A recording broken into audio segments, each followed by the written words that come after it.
want that we think long and hard over this bill. Madam Speaker,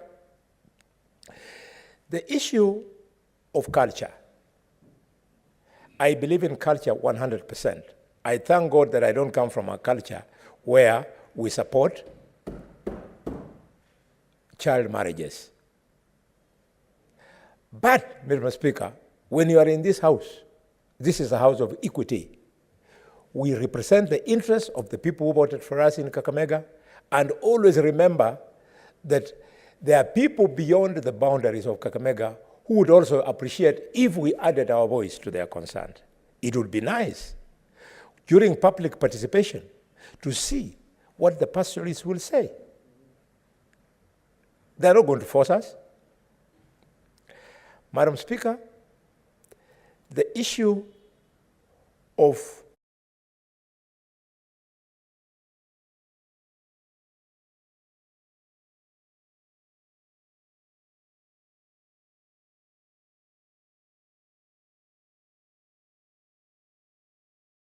that no man escapes from responsibility. And majority of the people who do these things are usually not little boys. They're usually adults. They take advantage of these children. Madam Speaker, we also have cases of rape. We have in this law to see how we define now the two offenses. He has raped, he has made the girl pregnant. Is it enough for us just to say, okay, the guy raped, we have thrown him into jail and leave the responsibility with the parents? Can't we say that as he serves in prison, because he raped this girl, we pursue him, either by way of pursuing his assets to ensure that he also maintains this child while the child is pregnant? Madam Speaker. Use your gadget properly, Senator Miraj. Madam Speaker, as we pursue these people, there is... hold on, Senator Boni. Yes. Is your equipment working? Yeah. Naomba tu nimjulishe Senator Boni ya kwamba watoto tunaowazungumzia sio wale. Do you understand how the procedure of the House is? I beg to inform. Senator Boni Halwale, would you wish to be informed by Senator Miraj? Resume your seat, Senator Miraj. I know that the information she wants to give me, she will give me when she's responding to the bill. Yes, so she has ample time to reply. When you are replying, you'll comment to all these things we are saying. So proceed. And Madam Speaker, we are trying to help so that the law becomes better. I think it is wrong when the law then allows a criminal who raped the girl, probably sometimes the employer of this girl, because some people also employ underage girls.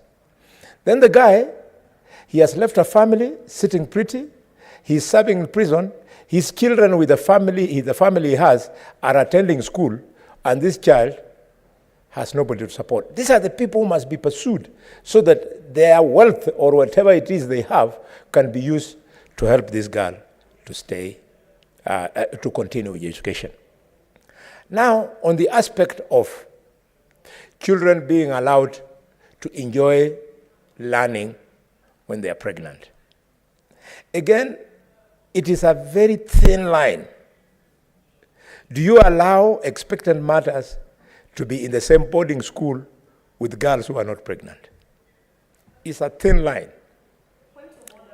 Madam Speaker, we want to say that we must put in legislation that a girl who is pregnant must be allowed to come back to school only after she has delivered. But to expect a girl who is expectant to sit side by side. Senator Gloria. I stand on a point of order 105, still on statement. Senator Halwale is speaking outside of the existing constitution. All children are not allowed. All children have the right to education, Madam Speaker. So it is misleading to then now say they should be allowed, it's not an issue of being allowed. Under our constitution, anyone who's under the age of 18 years is a child and they have a right to education, Madam Speaker. Senator Gloria, resume your seat. I gave a direction before in this House as a chair that a senator has the freedom and is open to debate whatever he wishes to debate without interference of the flow of their thought. Senator Gloria, can you heed to what the chair is giving direction on? Senator Gloria, we gave that direction that a senator has the freedom and the liberty and the discretion to keep their line of thought. Because if you understand the procedures of this House, eventually this bill will be voted by all the senators.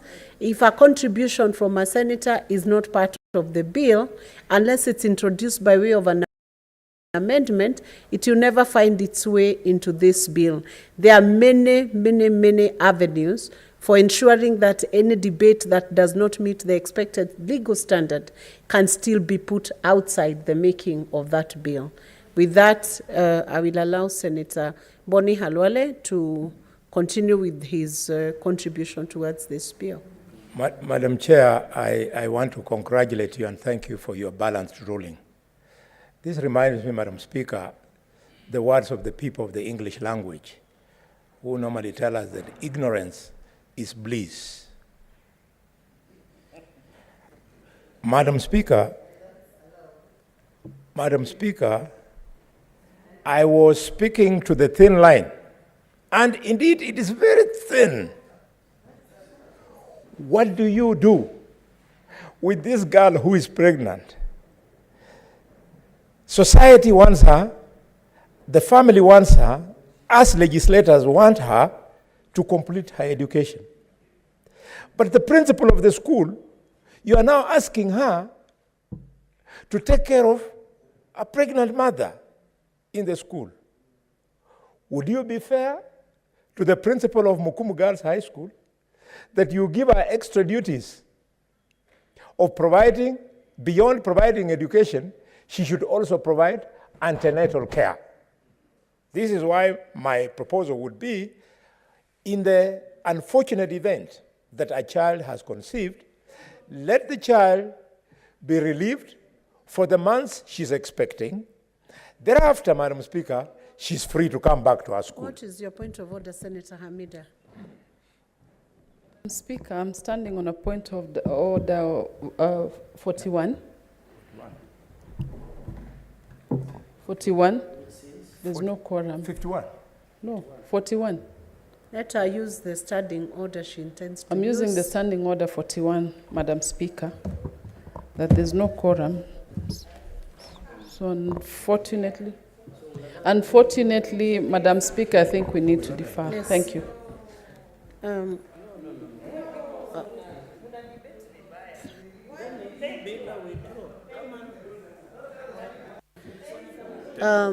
Honorable Senators, the House does not have quorum, and I will ask the clerk to ring the bell for 5 minutes.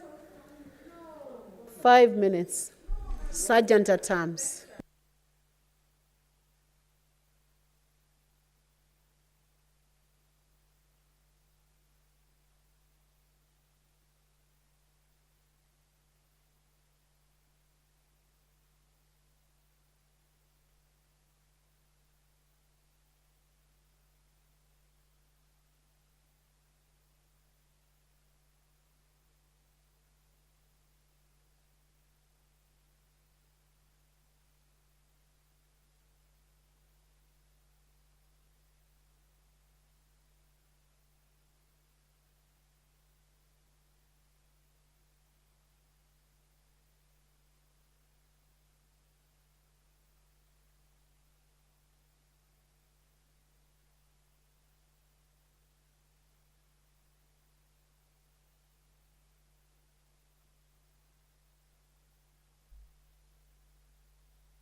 Why are the senators present in the House leaving the House?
Order number 10, motion.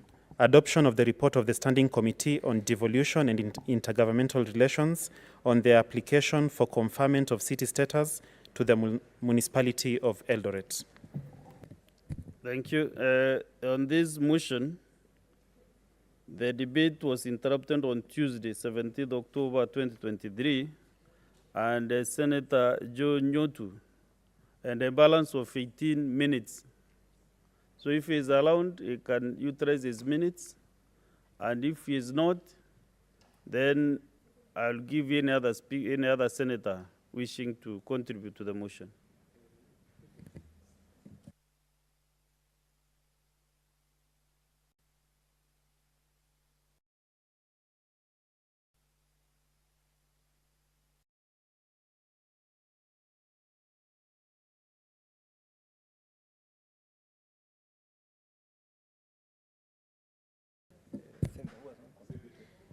So, according to my screen here, there is no senator who is wishing to proceed and contribute.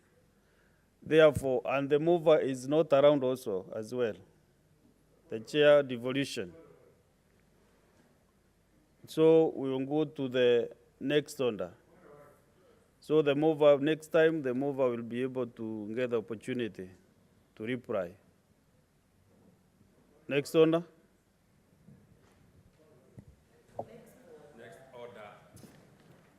What is your point of order, Majority Whip?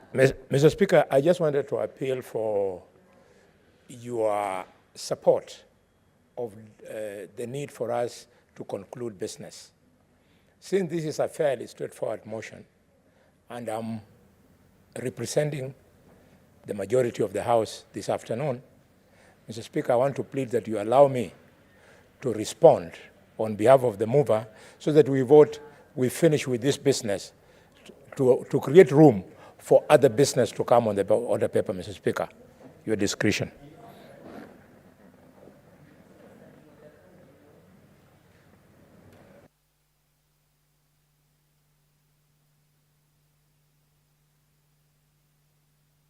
Yes. Senator Medu. Honorable Speaker, I have a lot of respect to my majority whip, who is our government whip. But I actually feel that, as it has been the custom here, Honorable Speaker, if the chair has not subrogated such powers to you to respond on his behalf, it will be unfair, because Senator Abbas has been in this chamber as Honorable Speaker, and if he wanted any of us indeed to respond on his behalf, obviously he would have delegated. And number two, even though I know the whip knows that we are under pressure to conclude some of these businesses, ultimately, I know, Honorable Speaker, this motion will require that we vote, and maybe we may not even have the requisite delegations to vote ultimately. So, however much we want to fast-track this particular business, Honorable Speaker, at some point I feel that we will be stuck. So, I think I agree with the ruling that you've made that you allow Senator Abbas to come and reply when he is back in the chambers. Honorable Senators, the reason that I might be very hesitant to conclude this business is that during debate, maybe senators give some input to this motion. And the only custodian of whatever happened is the chair of the committee. So I think it will be very unfair if we conclude this motion without his notice, without his presence, because maybe we might benefit from the discussions that were made during the debate. So, thank you, Majority Whip.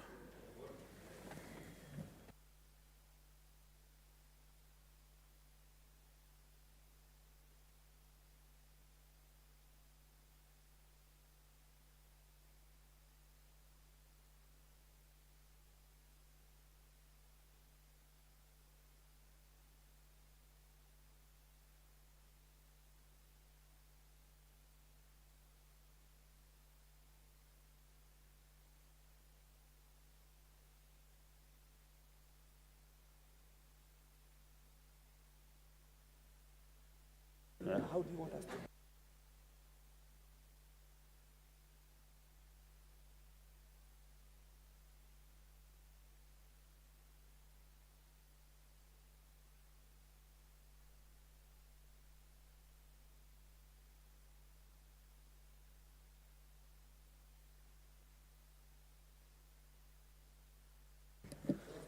So, honorable senators,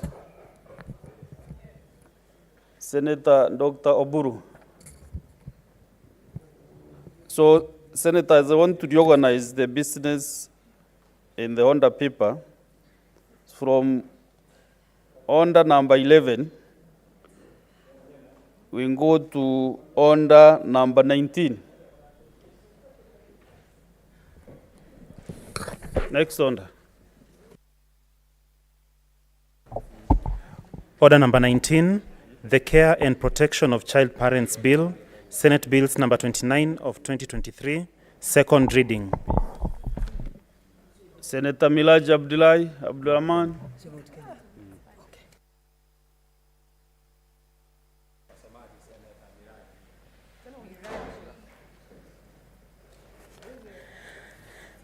Thank you, Mr. Speaker, sir. Mr. Speaker, sir, I beg to move that the Care and Protection of Child Parents Bill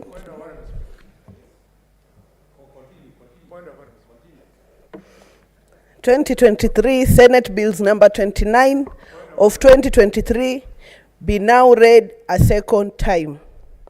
Mr. Speaker, sir. Majority Whip, what is your problem today? You know, you have just said you were in a presidential function. Yes. You are still excited to be the president. Yeah? Mr. Speaker, what is out of order again? Yeah? It's a question of procedure and practice and etiquette. It is starting to occur, Mr. Speaker, that you need to give further guidance to members of this House. Speaking from the dispatch box, he's reserved, Mr. Speaker, to the leadership of the House. It is called practice and etiquette. You can see they don't know. Mr. Speaker, can you guide the distinguished Senator Let the Miraj majority whip behind. Mr. Speaker, can you kindly request the mover of the motion to go back to her place and move the motion? Because this is the dispatch box. It is reserved. Big mistake. I'm telling you. Senator Miraj.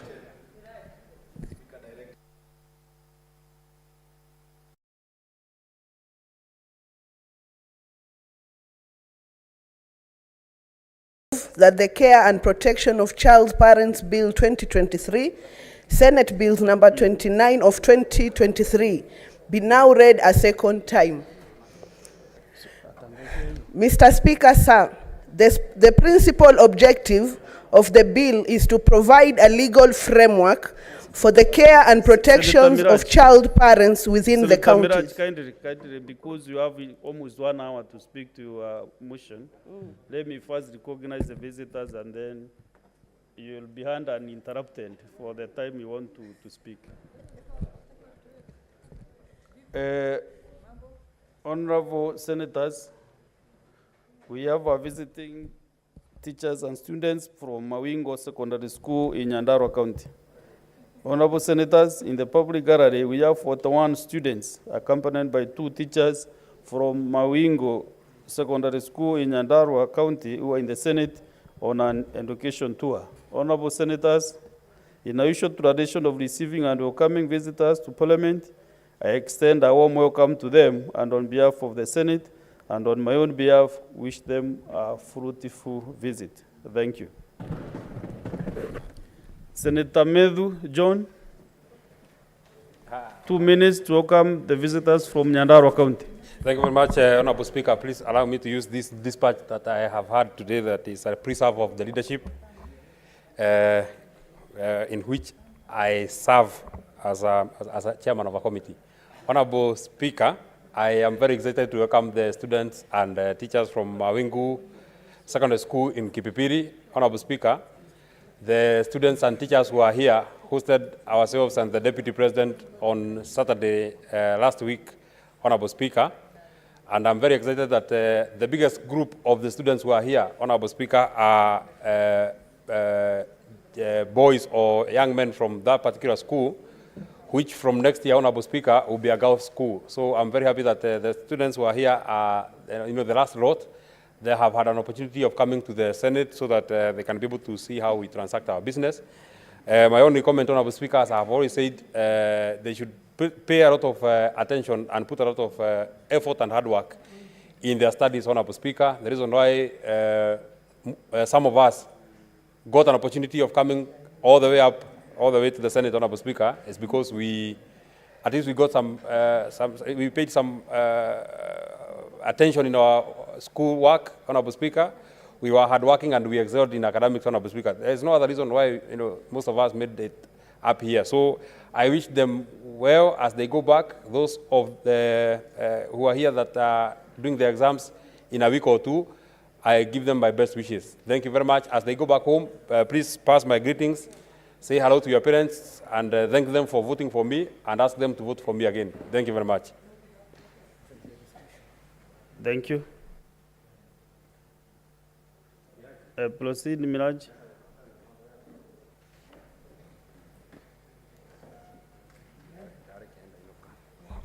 Thank you, Mr. Speaker, sir. I beg to move the Care and Protection of Child Parent Bill 2023, Senate Bills number 29 of 2023, for the second time. Mr. Speaker, sir, the principal objective of the bill is to provide a legal framework for the care and protection of child parents within counties. The framework is intended to ensure that an expectant child or a child parent may actualize their right to basic education, at the same time ensure proper care of their children as enshrined in Article 53 of the Constitution.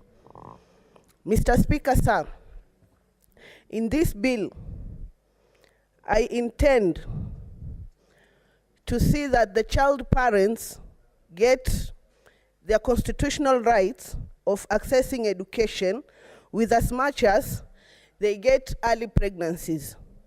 I also intend to ensure that the infants get to be looked upon through the county government, through the CEC's education.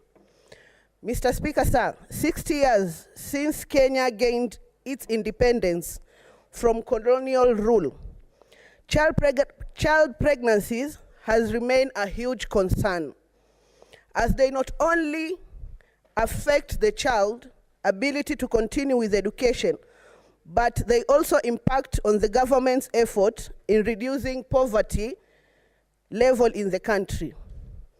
As I had earlier stated that when these children get pregnant, it ends up that we continue living in a cycle of poverty because they don't get a second chance to access education, which is the only determination of success of these children.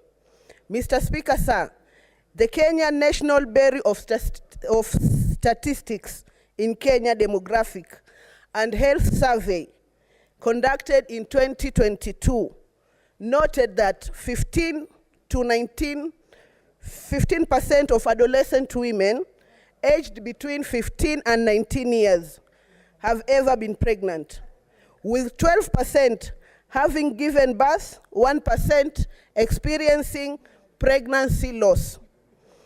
Mr. Speaker, sir, 3% being pregnant with their first child. Kenya National Bureau of Statistics further noted that the number of teenage pregnancies is higher in rural setups, particularly in the pastoralist communities. Compared to urban areas, it is further noted that teenage pregnancies declines as the level of education rises. Further, that it is also declines as the level of household wealth increases.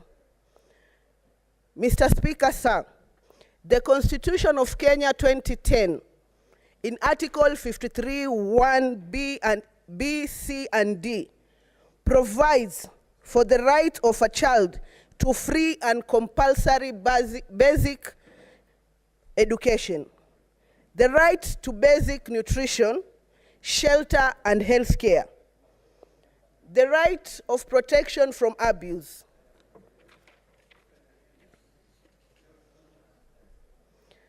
neglect, harmful cultural practices, all forms of violence, inhuman treatment, punishment, and hazardous of exploitative labor.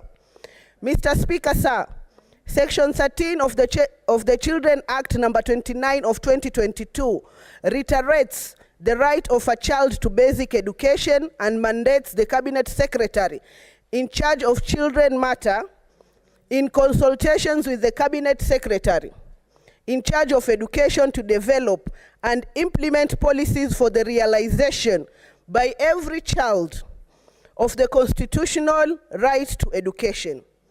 The Basic Education Act number 14 of 2013 provides that no child shall be denied admission to a public school. The above notwithstanding, children with fall pregnancy in school, especially those born in poor households, are likely to drop out of school so that they can fend for their children. This not only impacts on their right to education, but also exposes them to early marriages and exploitative labor practices as they seek to fend for themselves and their children.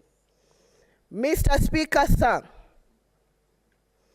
some schools conduct mandatory pregnancy tests without consent of the children, and more often, that not only expel any student who is discovered to be pregnant, such children are also exposed to ridicule and harassment and are often cited as examples of bad behaviors, thus leading them to drop out of school. It is also difficult for children who have been pregnant before to be readmitted to the school or another school, as they are often shunned, with school administration fearing that admitting them will also be viewed as tolerating ill behavior from students, which they are afraid of spreading to other students even when their child is readmitted to school. They also sometimes have no one to leave the new baby born with, thus leading them to either delay re-entry to school or making them not concentrate on their studies, hence resulting in poor academic results. Mr. Speaker, sir, existing legislation only provides the right of the children generally and does not take care of the circumstances unique to child parents. The laws do not provide for how children who fall pregnant are to be handled by the school administrations during their pregnancy and after delivery. They also do not provide for ways of ensuring that once they have given birth, they are readmitted to school and heavy support and access to childcare facilities, particularly for those without anyone to take care of their newborn children while in school. There is also no law providing a framework for establishment, management, and inspection of childcare facilities as to ensure that they are safe for children. Mr. Speaker, sir, there is therefore need to create framework to children in vulnerable households so as to ensure that they are able to complete their basic education and have better chance at having a better quality of life. Mr. Speaker, sir, this bill therefore seeks to provide a legal framework for the protection of rights set out under Article 53(1) C and D of the Constitution in relation to child parent. Through this, expectant child or child parent can realize their right to education and at the same time ensure the care and protection of this child. And C, of standards for the establishment and regulation of care centers for child parents by county governments. Mr. Speaker, sir, clauses 4, 5, and 6 of the bill provide the obligation of the national and county governments with respect to preventing pregnant children and child parents from dropping out of schools, as well as social assistance to such children. The two levels of government are expected to collaborate in coming up with programs for social services and child care support, as well as policies reducing school dropout rates in the area. Mr. Speaker, sir, Clause 7 of the bill for preparation of management plans by the school administrations which are aimed towards reduction of dropout rates, as well as prescribing how pregnant children and child parents will be handled within the school. Mr. Speaker, sir, Clause 8 of the bill provides the right of pregnant and parenting students, including the right to continue with their studies for as long as they are medically capable of being in school. The right to be readmitted to schools and upon delivery and weaning of the baby, and the right to access adequate prenatal and antenatal health care and counseling services. Mr. Speaker, sir, Clause 9 of the bill provides the role of county governments in reducing dropout rates, as well as ensuring that those who have dropped out are able to be readmitted to schools, and the vulnerable children who are likely to drop out of schools are catered for so that they remain in school. Mr. Speaker, sir, Clause 10 of the bill provides for school principals' role in managing teenage pregnancies in the schools. The principal is expected to inform the child's parent once there is suspicion that the child may be pregnant. Mr. Speaker, sir, Clause 11 provides for medical examination to confirm that the child is pregnant. The child cannot be compelled to undergo medical examinations, and the principal may decline to inform the child's parents of the pregnancy in case they are in danger to the child. Mr. Speaker, sir, Madam Speaker, Clause 12 and 13 provide for the pregnant child's right to receive pre- and postnatal health care and information, as well as the right to receive counseling and support services. Mr. Speaker, sir, Clause 14 provides for confidentiality when handling the case of any child who is found pregnant within the school. Madam Speaker, Clause 15 provides where the persons responsible for the pregnancy is an adult, the school principal should disclose the same to the County Director of Education, the council of the nearest police station. If the person is a teacher, an additional report is to be made to the Teachers Service Commission. Madam Speaker, Clause 16 provides for readmission of the child to the school once she has given birth.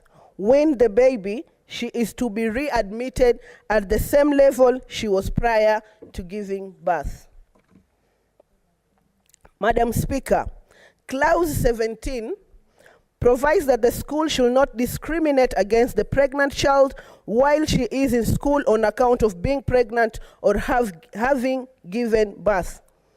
Madam Speaker, Clause 18 requires parents of pregnant children and of child parents to continue with their parental obligations support to their child. Madam Speaker, Clause 19 provides for the school obligation to counsel the child, readmit the child once the child is born, and weaned, to continue supporting the child so that they continue with their education. Madam Speaker, Clause 19 provides for the school's obligation to counsel the child, readmit the child once the child is born, and continue to support the child so that they can continue with their education. Madam Speaker, Clause 20 makes it an offense for the school administration to refuse to readmit a child once they have given birth. Upon convictions, the school principal, every member of the school administration may be fined to up to cash 500,000 Kenya shillings or jailed for 6 months or both.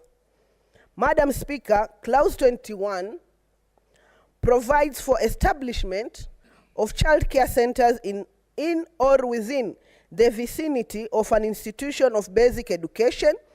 These may be established by county government or by person licensed to provide child care services.